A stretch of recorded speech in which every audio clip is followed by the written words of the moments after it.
왕께서 또 다른 여인을 들였다는군요. 중궁전의 분위기가 얼어붙었습니다. 원경왕 후 민씨의 입꼬리가 경련했습니다. 이것이 첫 번째도 아니었고 두 번째도 아니었습니다. 세 번째, 네 번째, 세어지지 않을 정도로 많았습니다. 왕위에 오른 지 불과 6개월 만에 첫 후궁을 들인 남자, 그 뒤로 매해 다른 여인을 불러들인 남자, 바로 태종 이방원입니다. 그런데 이런 위기가 벌어진 데에는 아주 충격적인 이유가 있었습니다. 태종이 왕이 되자마자 하룻밤도 원경왕후 곁에 있지 않았습니다. 신빈 신씨라는 여인으로 향했습니다. 그것도 원경왕후의 몸종이었던 신씨였습니다. 매일 자신을 씻기고 옷을 입혀주던 가장 가까운 시녀를 왕이 취한 것입니다. 이것이 배신의 시작이었습니다. 하지만 태종은 멈추지 않았습니다. 1402년 태종은 더 큰 결정을 내립니다. 신하 하륜과 권근을 불러 이런 명령을 내렸습니다. 역대 제왕들의 후궁 제도를 조사하라. 며칠 뒤 답변이 올라왔습니다. 왕은 후궁을 최대 9명까지 둘 수 있습니다. 태종은 그 말을 듣자마자 결정했습니다. 이것을 법으로 정하겠다고요. 그리고 가래색이라는 국가기구를 세웠습니다. 국가 예산으로 국가 인력으로 후궁을 공식 모집하는 기구였습니다. 이것은 개인의 감정이 아닌 국가 시스템입니다. 법이고 제도입니다. 원경왕후가 할 수 있는 것은 아무것도 없었습니다.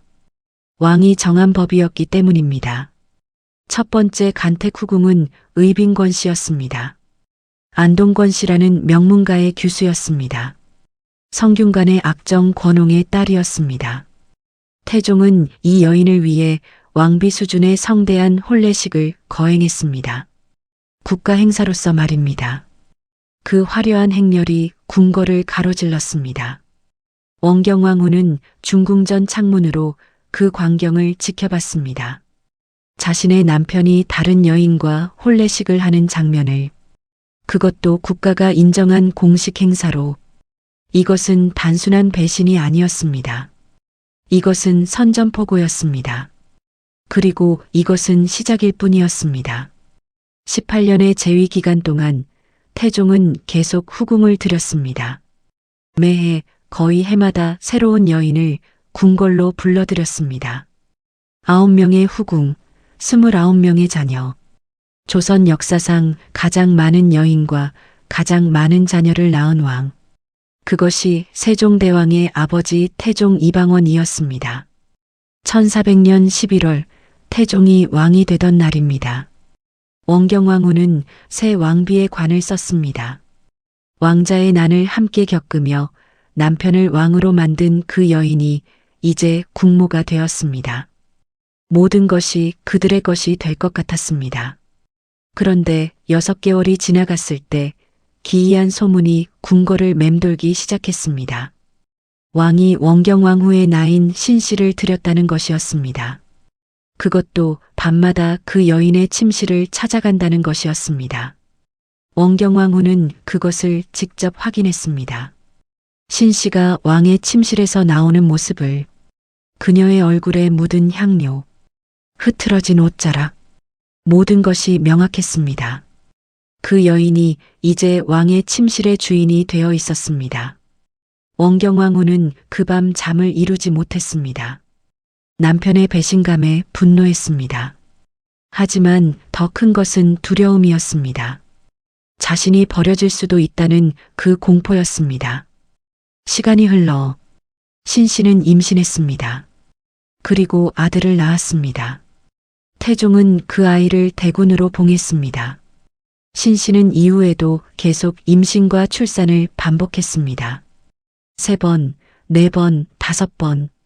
태종의 후궁으로 지내던 20년 내내 신빈 신씨는 10명의 자녀를 낳았습니다. 후궁 중 가장 많은 자녀를 낳은 후궁이 되었습니다. 그리고 태종의 총애는 항상 신씨에게 집중되었습니다. 그 뒤로 계속이었습니다. 거의 매 새로운 여인이 궁궐로 들어왔습니다. 효빈 김씨, 수계한 씨, 이름을 다 셀 수도 없을 정도였습니다. 그리고 1407년 가장 황당한 일이 벌어졌습니다. 저자, 즉 시장 한복판에서 일어난 일입니다. 무간 황상과 기무가 기생 가이아를 두고 싸우고 있었습니다.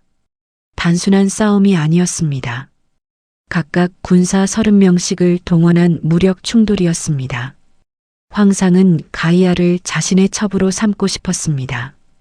가이아는 가물을 잘하고 외모도 출중했습니다. 단순히 아름다운 여인이 아니라 재능 있고 매력적인 여인이었습니다. 하지만 기무도 가이아와 만남을 가지고 있었습니다.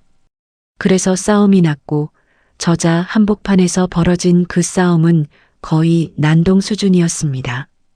황상이 몽둥이를 들고 추격했습니다. 갑사들이 창을 들었습니다. 상인들의 물건이 박살나고 피가 흘러내렸습니다. 궁궐의 신사들이 이 소식을 듣고 경악했습니다.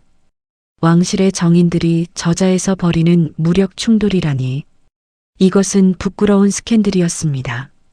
태종이 이 소식을 들었을 때 즉시 조치를 취했습니다.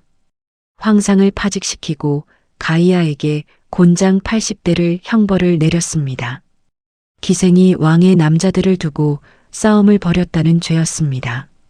그 후 7년이 지났습니다. 1414년 믿을 수 없는 일이 벌어졌습니다. 태종이 가이아를 궁으로 불러들였습니다. 그리고 해선옹주라는 칭호를 주었으며 곤장을 때렸던 기생을 공식 후궁으로 승격시킨 것입니다. 이것은 조선 역사상 전무후무한 일이었습니다. 기생이 왕의 정실 후궁이 된 사례는 이것이 유일했으며 이전에도 없었고 이후에도 없었습니다. 태종은 왜 이런 결정을 내렸을까요? 그건 가이아의 재능 때문이었습니다. 그녀는 노래와 춤을 잘했습니다. 그리하여 태종이 그 재능에 푹 빠졌습니다. 저자에서 벌어진 그 패싸움을 직접 본 태종이 가이아의 미모와 재능에 사로잡혔던 것입니다. 원경왕후는 이 모든 것을 지켜봤습니다. 몸종에서 출신한 후궁, 명문가의 규수 후궁, 그리고 마지막으로 기생 출신 후궁까지 중궁전은 이제 다양한 신분의 여인들로 가득 찼습니다. 천민, 명문가, 기생 모두가 왕의 여인이 되었습니다. 그리고 원경왕후는 그 중심에 서 있어야 했습니다. 왕비로서 모든 것을 허용하고 침묵해야만 했습니다. 원경왕후의 인내는 한계에 도달했습니다. 그리고 드디어 반격이 시작되었습니다. 원경왕후는 더 이상 침묵하지 않기로 결심했습니다. 왕과 동침한 궁녀들을 직접 모두 불러 모았습니다. 중궁전 방안의 일은 상상하기 쉬웠습니다. 원경왕후의 손이 올라갔고 궁녀들이 비명을 지르기 시작했습니다. 원경왕후의 분노가 결국 폭발했기 때문입니다. 태종이 이 소식을 들었을 때 그의 얼굴은 분노 어린 얼굴로 변하였습니다. 원경왕후의 행동을 용납할 수 없었기 때문입니다. 그것은 왕의 권위를 침해하는 것이었습니다. 태종은 즉시 조치를 취했습니다. 원경왕후를 모시던 모든 상궁과 나인 20명을 궁궐 밖으로 내쫓았습니다.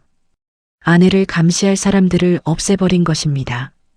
그리고 원경왕후를 중궁전에 유폐했습니다. 아무것도 할 수 없도록 가둬버린 것입니다. 이것이 끝이 아니었습니다. 태종이 조정에 나와 신하들을 향해 입을 열었습니다. 왕비의 투기가 너무 심하다. 폐비를 검토해야 할 것 같다. 신하들은 경악했습니다. 조선 건국 이후 이런 말은 들어본 적이 없었습니다. 왕비를 폐위한다는 것입니다. 왕비의 자리를 빼앗는다는 것입니다. 원경왕후는 중궁전의 벽을 통해 이 소식을 들었을 것입니다.